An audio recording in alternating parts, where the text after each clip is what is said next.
Tonight we have 4 speakers who are going to be talking on the Rural Crescent, which is Prince William's growth boundary that defines our protected rural area and a development area. Each speaker is going to have no more than 5 minutes to talk, and then we're going to break for questions and answers and community dialogue with the speakers. So first speaker is Ruth Anderson, who is the Occoquan District Supervisor. We're fortunate to have her here, and I'm getting my notes so that I don't forget anything. And Ruth has been on the Prince William Board serving the Occoquan District since 2016.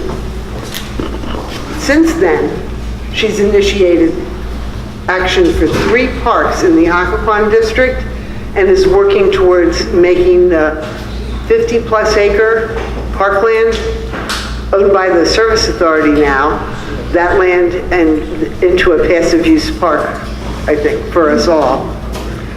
2 of her, and she also was instrumental in putting forward a deer management program in Prince William, which everyone who has a backyard or grows hostas know is badly needed. 2 of her biggest goals are bringing businesses and jobs to Prince William County and mitigating traffic congestion. She feels the Rural Crescent is a very important factor in accomplishing both goals. So we're going to do it a little bit different because Supervisor Anderson has someplace she has to rush off to. So after she talks for a few minutes, if you have a question that only she can answer, raise your hand and we'll make it quick. Thank you, Supervisor Anderson. All right, thank you. I think I have to stay put right behind this magic spot here. But thank you for inviting me. Green space is very important, whether it's in the rural area or it's on the east end where things are more dense. I believe green space is very important to our health and well-being and to the environment. And that is why I worked on initiating 3 new parks. 3 of them are fairly small, just a few acres, but we're working hard. One of them is on Harbor Drive and has a paved surface. It's an old commuter lot that's growing weeds right now. So we're changing that to a park where it's going to be better for the watershed management in that area. And 2 other parks are along Old Bridge Road also, and Kim mentioned the Davis Ford Park, 50-plus acres. I had the privilege of touring that a few months ago, and wow, what a gem that is going to be. Huge, nice, beautiful trees in there that we need to save. I've worked hard on the Occoquan Greenway Trail. It's been worked on for over 12 years, and we're still working hard on that. Hopefully there's not 12 years left before we get it done. Other things I'm working on is the Occoquan Reservoir. Currently is in turmoil. A lot of debris because of all of the rain, and I have a hero in this room tonight, Tammy Spinks. I think she's over this way. But you might have read in the news that I ordered the debris cleanup of the Occoquan Reservoir. Okay, well, I would have loved to have the power to order that.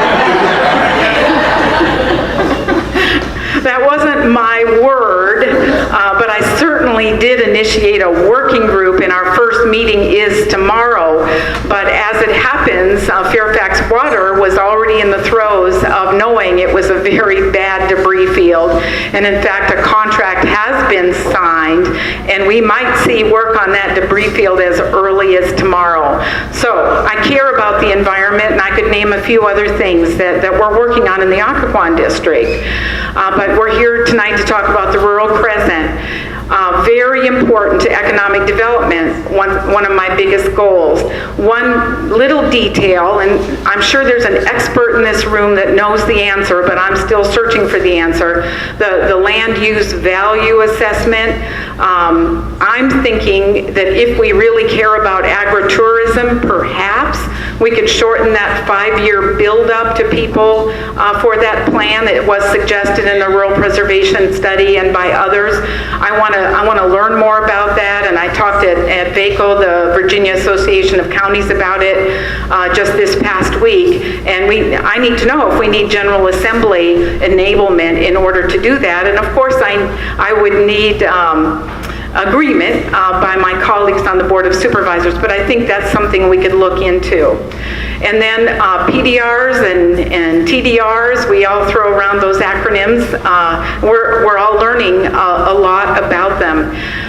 What I need your help with for the PDR is, you'll all have answers for me, so you're going to have to come and visit me. We don't have time tonight. But how do I convince people on the east end of the county that we should spend taxpayer money on purchase of development rights? That's what I need your help with. We're going to have to paint a picture of how that really will help them, how it will help the East End people where we want to put the density in the long run. And with TDRs, if you're in favor of TDRs, sort of the same thing. Some of you in the audience think that it's a myth that the people on the East End don't like the idea of TDRs. But there are people on the East End, and I've spoken to them, that thinks that might be a horrible idea to move the density to where they live now. So there's a debate to be had there. And then, of course, clustering. And I know you would like me to say tonight that I absolutely would never vote for anything with the word cluster in it, but I need to discover more. I think it hasn't even been well defined yet by our county staff in terms of a recommendation to us.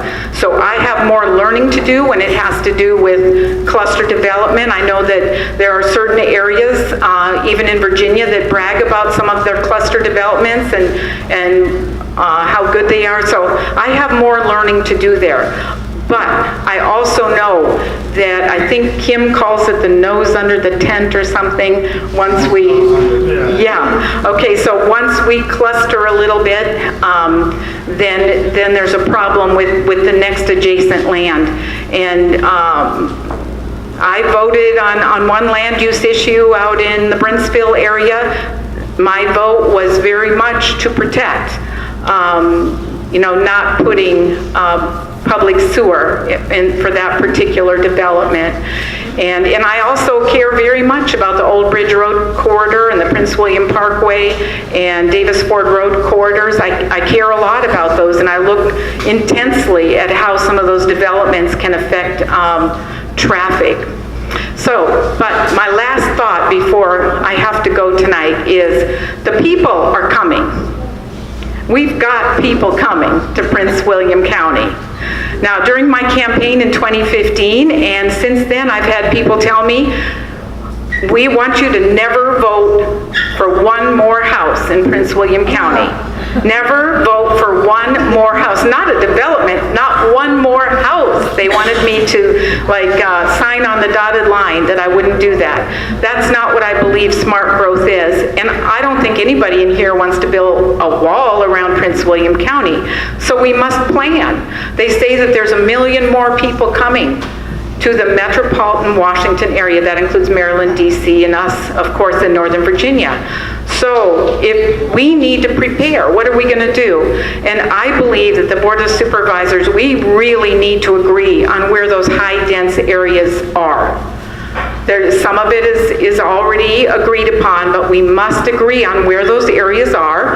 And then when a development comes up that's quite dense for that area, we need the freedom to vote for it.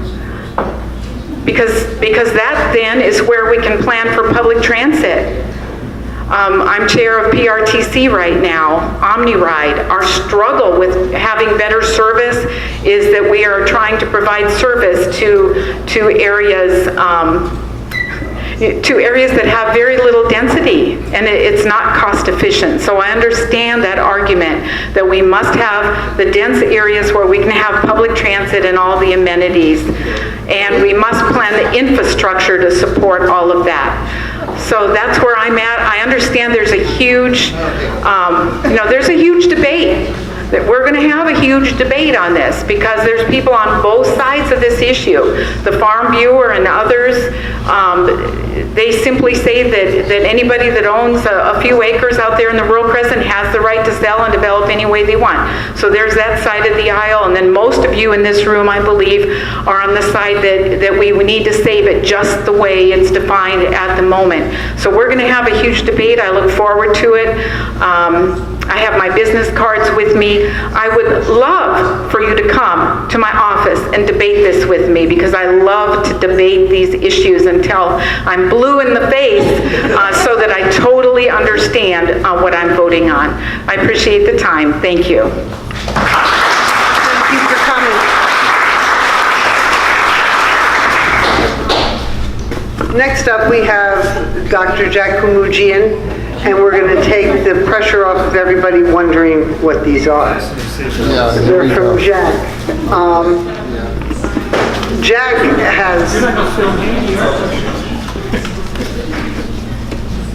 has a PhD in environmental engineering from Rensselaer Polytechnic Institute and serves as a chairman of the Government Affairs Committee of the Federal Water Quality Association. He's the president right now of Lake Ridge Occoquan Coal Civic Association, where he's been a driving force since 1978. So Jack has seen a lot of changes in the county. And he serves today on the board of the Prince William County Service Authority. He's been there since 1995, and currently he's a vice chairman.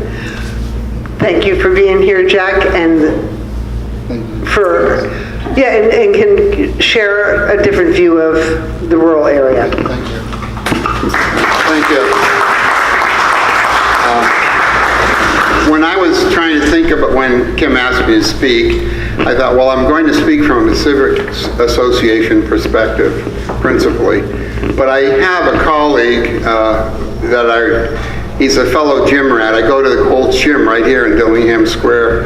I try to go Monday, Wednesday, and Friday, and if he wants to remain anonymous, I will say, he's a really nice guy. He's a farmer in the Brentsville area, and he comes all the way from Brentsville to go to our Gold's Gym because he likes it. He says it smells like a gym, it feels like a gym. You got good guys here. I will say one story I have to share.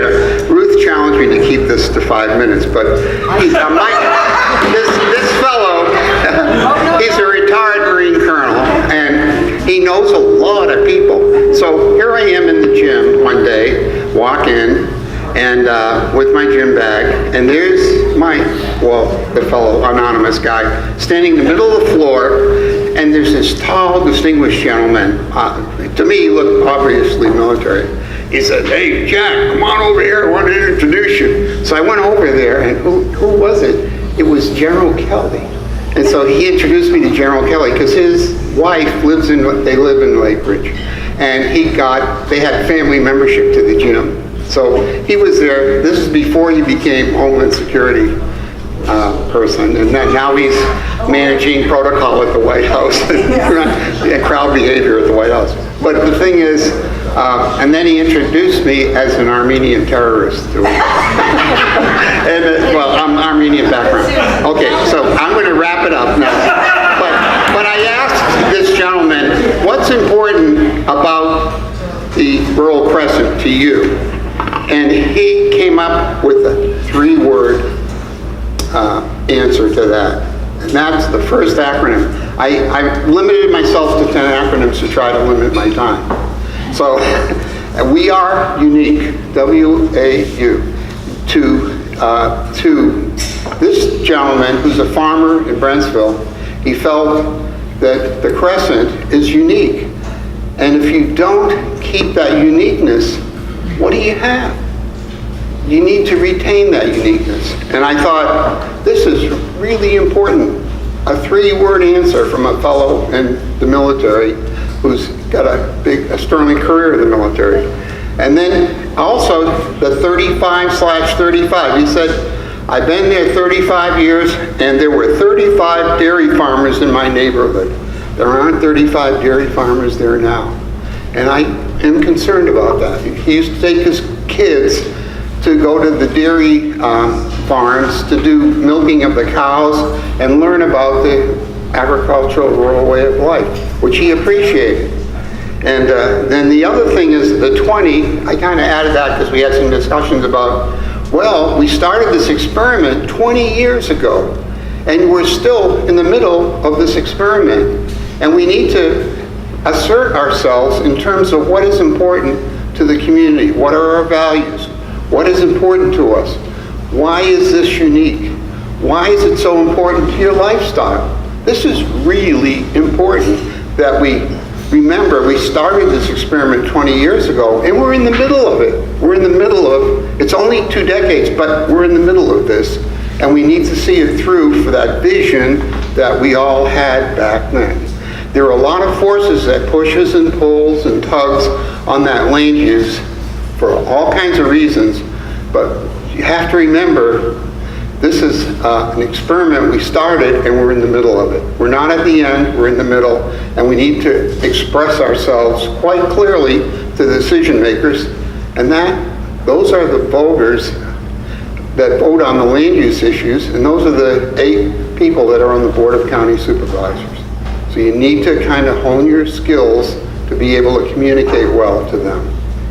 And then the T with a little w, U, G with a little w, and the A is taxes went up. Grandkids went away. Well, his kids went away with the grandkids. And that happens in the rural area. Families leave, but it has an intrinsic value, and people that love the land stay with the land. There's a lot to be said there, but I just want to say that that's a perception that my colleague had about the Rural Crescent. And I will say too that we have, when we look at things in the Civic Association, when we have a problem, we try to solve it countywide. And one of the things we did with the Chest Bay Preservation Act was to try to address septic and well issues. And we did come up with the Council of Governments recommendation back in the 80s, and we implemented it here in Prince William County to have 100% reserve capacity for tile fields on individual properties. That's very important. So any property platted after 1990 has to have 100% reserve capacity. But we did that. Here it is, I'm involved with the Lake Ridge Occoquan area. But what we did do was do this countywide. When we solve a problem, we try to solve it countywide. So I just want to say that the Rural Crescent also is a countywide issue. It doesn't just involve the Rural Crescent. The fact that it's there is important to me personally and to other people who value the Rural Crescent. The people who live there especially have a huge stake in it. Some people want to, they feel that it's their bank account, they want to cash it in, but what are they cashing it in for? And we have to debate that and discuss all that. That's really important. How do we do that and do it in a way that preserves the quality of life for the folks that really want to be there, stay there, and work there? And then I guess the next sheet is the IESWTA. If everything's the same, then why travel anywhere? And that is, if we change this in the Rural Crescent to what we have every place else, what makes it unique? Do we lose our uniqueness? Hell yes. Pardon the expression, but hell yes. You lose your uniqueness. You can't sell that value short, because the diversity of choices, the different housing styles, the different lifestyles all add up to something important in terms of quality of life. And it also ties into economic development. So we need to take a bigger picture look at that circle and say, what are we doing in Prince William County? We're not Fairfax, we're not Loudoun, we are Prince William, and we are unique, and we need to value what we have, treasure what we have, because some decisions that can be made could become irreversible. And you have to really seriously think about this. Hey, this is not playing a game, this is serious stuff. So I just wanted to add that if you make it like every place else, that you lose. And that's something that we have to keep in mind. And then the other thing is SES and ST. When different people come in to an area where there's more infrastructure, they have what I call spiraling expectations. That is, they want more. There's transportation, there's water and sewer, better schools. Of course, everybody wants good schools, roads, all these things happen. And then what happens with SES becomes spiraling taxes too, because you've got to pay for infrastructure. Who pays? Well, the consumer pays, but we all pay. So you have to think about this as you decide on your land use. There's a direct connection on the taxes, the infrastructure, all that comes with the change in the land use. And you have to take all that very seriously. That's why having an economic study of the consequences is not a trivial thing, and it needs to be done very carefully and the whole context of the value of what you're trying to deal with. And so I just wanted to say that's part of it. And then the UHSAY, well, I said you haven't seen anything yet if development is allowed in the Rural Crescent. So there's going to be a lot of engagement and interaction. I will say that the civic associations are teaming up together to have a unified front to deal with this issue in a holistic way and every other way to be cohesive, because quality of life is our psychic pay as volunteers. We want to have quality of life in each of the magisterial districts. We work for it as volunteers every day. That is our psychic pay, to do the right thing. And you have to think about this in the Rural Crescent area, as the people that live there should be, they should have an extra vote, so to speak, about what happens in their neighborhood. Yet it affects everyone, and we all have to work together to make sure that they have a voice to have quality of life. And then I guess the VII is vision is important, and that's a part of that package. And then the IERC is increasing expectations, ends up with, in the Rural Crescent, the X is kind of like for taxes and things you don't want. It's the unintended consequences. So all of that, I probably took over 5 minutes, but that's it. I used 10 acronyms to kind of hold my time. Thank you.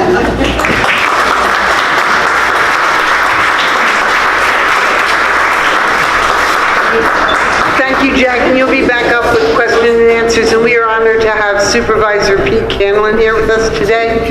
Supervisor Candalyn has been on the board since 2012, representing the citizens of the Gainesville District. He has fought to protect the Rural Crescent many times during his time on the board, including successfully removing the Bi-County Parkway from the county's comprehensive plan. He lives in Cat Harpin with his wife and 3 of his 4 children, his oldest having just left for college, and thank you for coming today. Thank you very much. I've got a tone of voice that makes mics very hot, so I'm worried that this is going, I'll just stand here. Thank you very much for the invitation. My name is Pete Candalyn. I've been on the Board of County Supervisors, as Kim mentioned, since, I told you. Been on the Board of County Supervisors. Down? And how about this? I've been on the Board of County Supervisors since 2012. And I've had the honor to represent the people of Gainesville District, but also the people of Prince William County. I tell folks all the time, when we get up there and we vote on stuff, I'm not just representing the people of the Gainesville District, I'm representing everyone. My vote counts as just as much as anyone else on the board. So I appreciate the opportunity to come here and to talk about the Rural Crescent. Now, the Gainesville District Supervisor has had a special relationship with the Rural Crescent. Sometimes it's been a bad relationship, but most of the time it's been a very good relationship. My predecessor, some of you old timers might get that joke, but my predecessor, John Sturp, was an absolute champion in keeping and protecting the Rural Crescent. Most of my district lies within the Rural Crescent when you talk about a geographical area. So it's something that impacts my constituents very, very deeply. And first of all, let me just say, what a wonderful addition Supervisor Anderson has been on the Board of County Supervisors. She really has been. For whatever reason, the Gainesville District Supervisor and the Occoquan District Supervisor have always had a very close relationship, both fiscally and when it comes to the Rural Crescent. When I first got on the Board of County Supervisors, Supervisor May and myself were the only two people on the board who were against the Bi-County Parkway. By the time Supervisor Anderson got on the board and we had a few other people on the board, we actually had enough votes to remove the Bi-County Parkway from the comprehensive plan. So Ruth has been an absolute fantastic addition, and if you didn't vote for her, I hope you consider voting for her again. So that's my little plug. But I have a private sector background, a financial background, and what it always has taught me is that you cannot make decisions in a vacuum. All too often in politics, decisions get made without understanding what the consequences of those decisions are. We just get so focused on a certain issue that we don't talk about, well, what does that do for our budget this year? What does that do for our budget 5 years from now? And when I first got on the Board of County Supervisors, we had a financial impact analysis for every decision we made, but it was only for that year. We've now convinced staff that they come in and they do a financial impact analysis, not just for that year, but for 5 years. One thing that I've always learned, whether it's in business, whether it's in government, it's the old idea that if you tug on one corner of the tablecloth, the other three move. It's just the way that it works. And I don't think there's anything that more encapsulates that issue or that principle than the Rural Crescent. Because the Rural Crescent is not just about green spaces, even though that's a big part about it. It's not just about history, even though that's a large part of it, but it's also about, as Dr. Jack talked about, your taxes. It's also about our schools. When I first got on the Board of County Supervisors, we had one supervisor on the board, and that was Supervisor Cadigan, who was constantly talking about schools. It did not take very long to understand, and my friend Dan Foos over here knows all too well the issues that we have, and others in the audience. We've got a real crisis here in Prince William County when it comes to our schools. We are at a breaking point. My oldest, we just sent her to college for the first year, which was not easy. That was not easy. Especially, she's across the country. I guess she wanted to get as far away from here as possible. Anyway, but that was not easy. But she had over 2,500 kids in her school at Battlefield. This year at Battlefield, they're looking at over 3,000 kids at Battlefield. They're bringing in trailers. They're bringing in extra teachers. They're doing all of these things because of the housing policy that we've developed. Not last year, 2 years ago, even though that impacted, but this is something that's been in the works for 20 years. And so you have to look, how is that going to impact? And that's what I tell people who live not in the Gainesville district or the Brentsville district or the Coles, where you have large swaths of the Rural Crescent, that the Rural Crescent does impact you. And it impacts you, your family, your grandkids in a very real way. Whether it's how many kids are in your kid or grandkid's class to what that tax bill looks at the end of every year. So we're right now going through the process of looking at different solutions. And I love the idea of looking at solutions. We might not adopt any of them, but I at least love the discussion that we're having. I think that's a big part of this.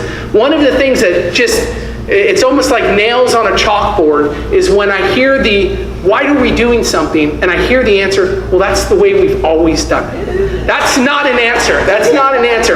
But it's time for the people of Prince William County to stand together and to understand or to talk about what we want our future to be. In the private sector, we don't look at A, B, C, and D as far as steps goes. We look at Z. What's the end goal here? And now let's plan the steps to get there. Our end goal is we want a wonderful place to live. Our end goal is that we want to have reasonable class sizes. We want to have low-ish taxes. We want to have all those things that make a wonderful community. And so once we know what that goal is, how do we get there? And that's every decision I make on the Board of County Supervisors, I ask myself that question. Does that get us further? Does that get us closer or further away from that end goal? And I think that's going to be a question that we're going to ask ourselves during this process. I just moved to the Rural Crescent. I think I'm the only one on the Board of County Supervisors who lives in the Rural Crescent. Although I'm not on 10 acres or those lofty properties, I drive past many of those to get home every single day. I see what a wonderful, precious area it is. I also live about, as the crow flies, about 1.5 miles from the Loudoun County line. And when you drive up, say, Gum Springs Road or Sanders Road, you know when you're in Loudoun County, because that's when the townhouses start. That's when the single-family homes that are very close together start. It really is a start. We talked about building a wall. I'm not in favor of building a wall. But if there's ever a place to build a wall, it might be there, just because that's their development area. But that's our rural conservation.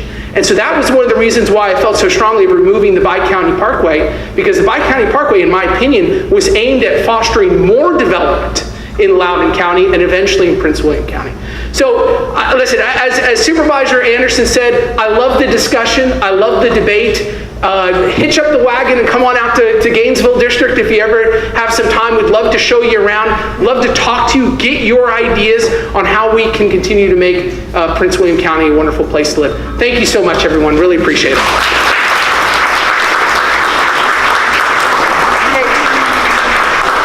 We have one more speaker, and then we'll go to question and answers. And we're very fortunate also to have Elizabeth Ward, who is here someplace. Oh, there she is. Elizabeth is an elected director of the Prince William Soil and Water Conservation District. She has an MBA in finance and a University of Pittsburgh, and a Master's of Science in Chemistry Engineering from New York University. She worked as a chemical engineer for DuPont and the US EPA, and was a consulting engineer with the Washington Advisors, and she is a groundwater expert. And she is author of several books on environmental risk management. We are really fortunate to have her take on the rural area and steps to move forward.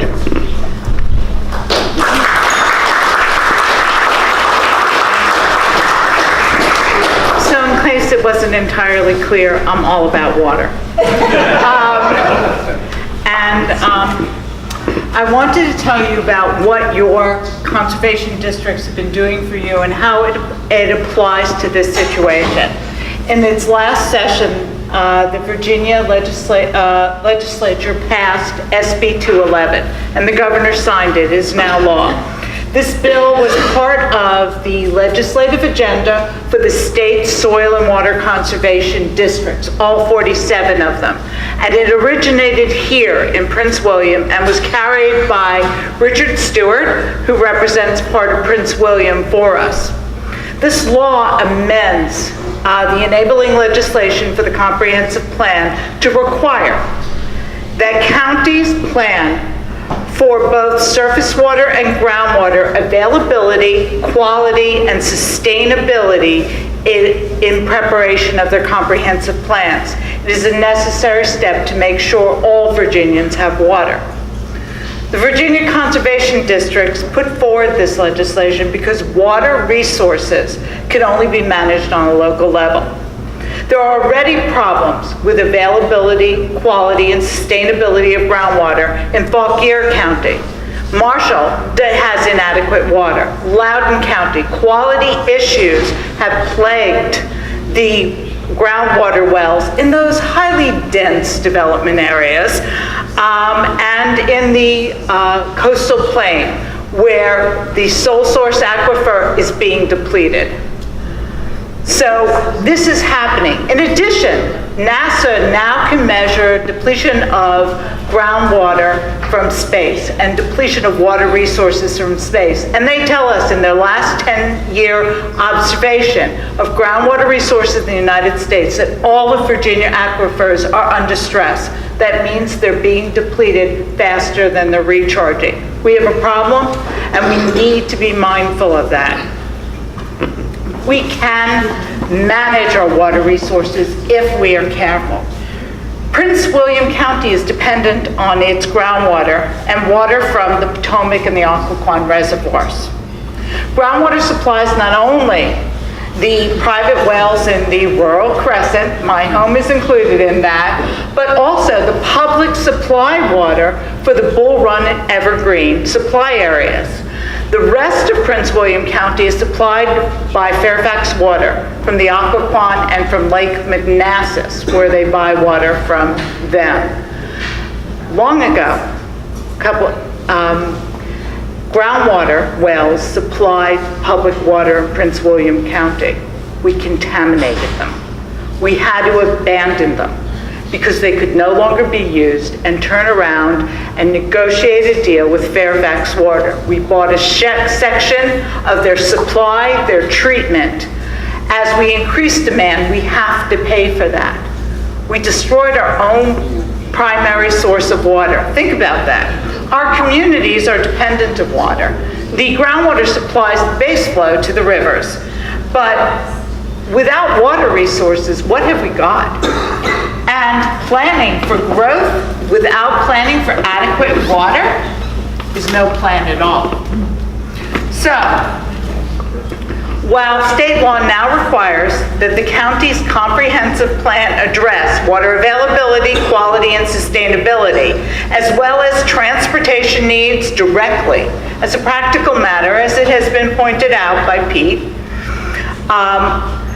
the development creates a need for schools, hospitals, electrical capacity, and associated demands and impacts on water resources, which must be addressed. So I'm asking all of you to consider signing the petition to the Prince William Board of Supervisors that asks them to plan, to develop a plan and the costs, including identification of the risk of potential and unforeseen costs that will be incurred with changes, any changes, to the Rural Crescent, and will have to be borne not by the Rural Crescent, but by all residents of Prince William County. If you do this and develop it, and there is inadequate water supply for existing residents, guess who gets to pay for all those pipes to be dug out to all those 10-acre homes and schools and developments in that area? We asked the Board of Supervisors to look at this before they vote on changes so the community can understand what they are undertaking. Fair enough. Anyway, thank you.